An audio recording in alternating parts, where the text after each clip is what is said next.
Live from Fargo and serving you on TV, online, and on the go. This is Valley News Live at 5. They took it, cut it down, stole it, vandalized. It's heartbreaking. A Fargo man is heartbroken. He says a real-life Grinch is ruining his holiday spirit.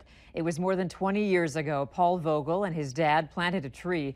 Wednesday night, someone chopped it down and stole it. Valley News Team's Melanie Palmer has our story tonight about the theft and why that tree meant so much to the Vogel family.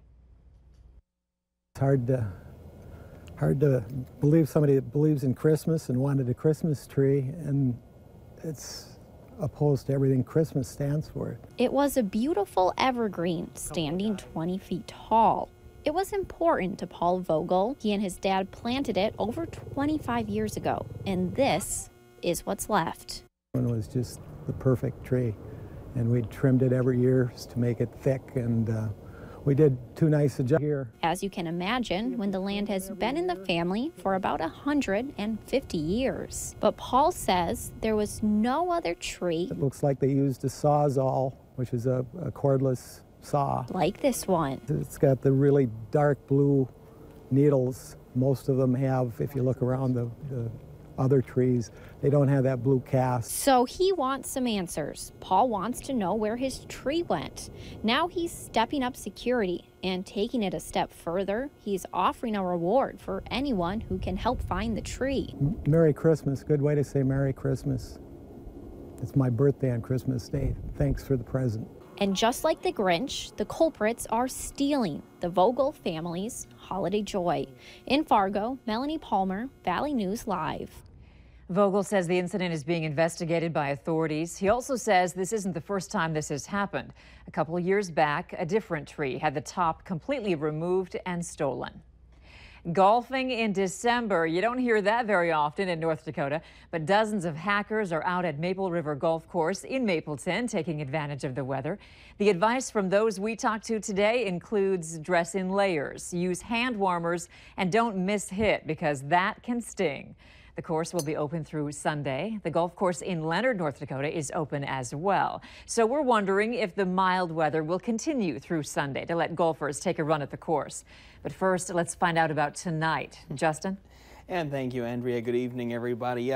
Unseasonably warm again here into the valley. Let's take a look at the current temperatures. We're at 40 in Fargo, Jamestown, 35 at Devil's Lake, and a 38 out toward Bemidji, with winds light, say 0 to 10 miles per hour from the south or from the west. A nice warm flow. We actually have some light rain or snow showers around the area, especially stretching from Roseau Point South, Thief River Falls, down toward Bemidji, and just north of the Park Rapids area. Just some light precipitation. Now here into the Fargo area, we got some clouds out there, but they're starting to clear out. Mainly clear skies. A southwesterly wind will keep us mild as we go through the evening and overnight as temperatures fall into the lower 30s and upper 20s.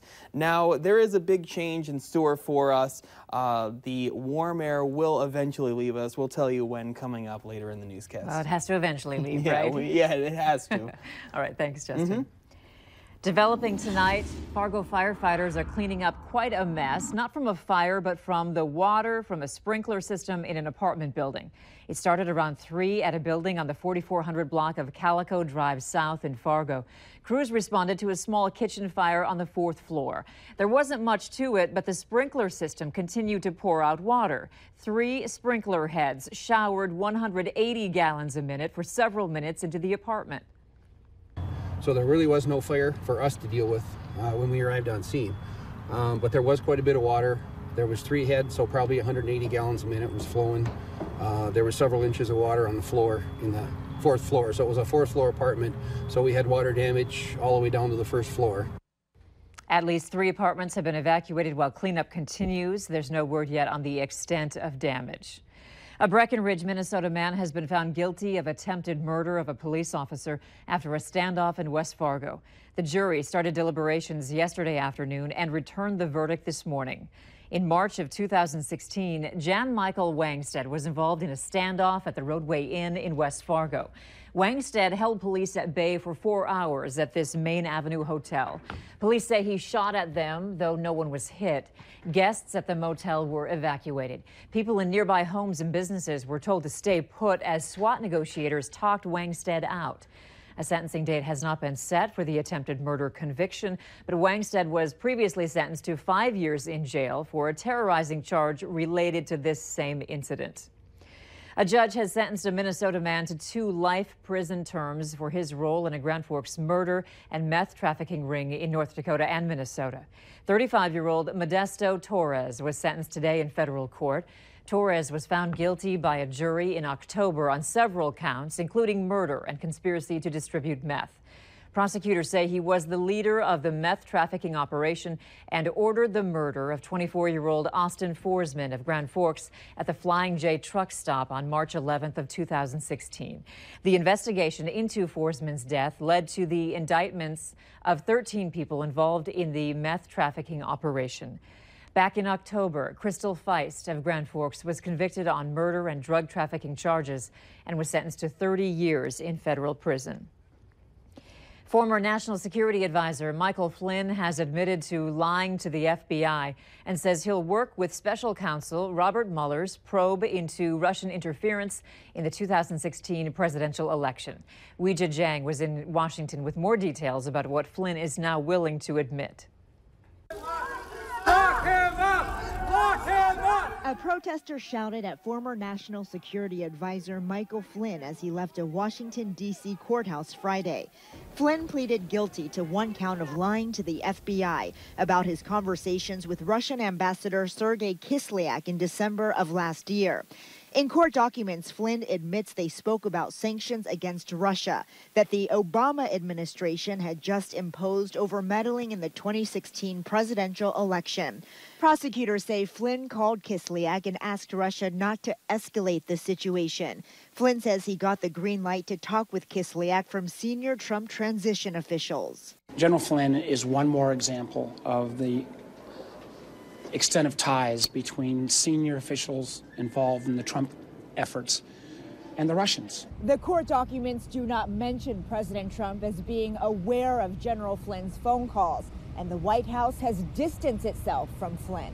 White House attorney Ty Cobb issued a statement saying the false statements involved mirror the false statements to White House officials, which resulted in his resignation in February of this year.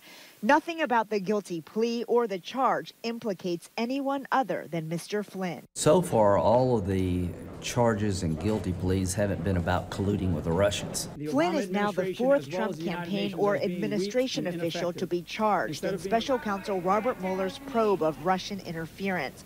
Prosecutors have also charged Trump's former campaign chairman Paul Manafort, his deputy Rick Gates, and campaign advisor George Papadopoulos. Weijia Jiang, CBS News, Washington. Flynn was released without bail. He faces up to 5 years in prison and a $250,000 fine. Authorities are investigating a workplace accident that left a 23-year-old Minnesota man dead. The Otter Tail County Sheriff's Office says they were called out just before 11 Thursday morning on a report of a man not breathing. 23-year-old Michael Mousseau of Bertha was taken to a Wadena hospital where he was pronounced dead. Authorities believe he was electrocuted while working for RD Offit Company on a high-voltage electrical cord for potato unloading equipment. The case remains under investigation. Hundreds of real estate professionals from all across Minnesota and North Dakota are gathering today to ring bells for the Salvation Army. This is the 8th year the realtors are taking over the Red Kettles. Over 300 of them in the FM area are participating in the bell ringing. Since kicking off this day in 2010, realtors in 31 other states now work to raise money on this day. And area realtors say they're happy to help. I've been a realtor in Fargo for over 20 years, and we try to give back in many different ways, but this is one way we've always been able to give back. All kettle donations support the Salvation Army housing programs. This provides housing for hundreds of people in Minnesota and North Dakota. The NDSU football team opens its march to Frisco this weekend with a playoff showdown at the Fargo Dome. Our Farmers Union Insurance Bison Football pregame show kicks off at 1:30 Saturday afternoon on KVLY. We will lead you right up to the kickoff at 2:30. But one reminder, ESPN has exclusive rights to the FCS playoffs, so the game itself is only available on ESPN3. If you're home and sick and needing some soup, one company says it can deliver. That's still ahead tonight.